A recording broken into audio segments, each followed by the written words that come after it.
Alors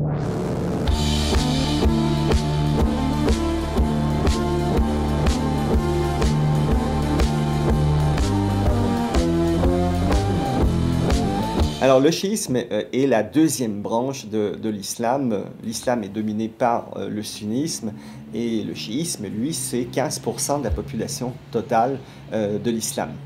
Quand on pense au chiisme, on pense tout de suite à l'Iran. Donc l'Iran, 70 millions d'habitants. Le chiisme, en plus du bloc iranien, il y a aussi des blocs régionaux. Premier bloc important, l'Irak, où près du tiers, voire même 40% de la population irakienne est de confession chiite. Deuxième bloc important, la répartition dans les pays du Golfe Persique de fortes populations chiites en Arabie Saoudite, mais aussi à Bahreïn, en Syrie, au Liban et en Jordanie.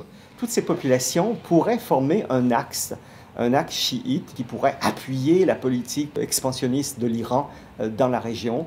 Cet axe chiite aussi peut remettre en question la suprématie des régimes sunnites qui sont ces régimes qui exploitent les richesses naturelles de ces pays, en particulier le pétrole et le gaz. Il existe une véritable menace chiite dans les pays du Golfe, en Syrie, au Liban, en Jordanie, mais aussi en Irak, grâce à ces blocs de population qui sont en conflit avec les majorités sunnites de ces pays.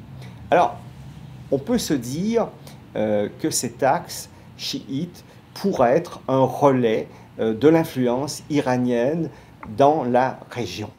C'est aussi une menace sur les futures exploitations offshore de pétrole entre Chypre, le Liban et Israël. Vous savez que cette région du monde possède des gisements de pétrole offshore très importants. Ces gisements devront être répartis de façon équitable entre Israël, le Liban, la Syrie et Chypre. Et on peut logiquement penser que le Hezbollah pourrait se servir de ces négociations pour influencer ou perturber les relations d'Israël avec ses voisins.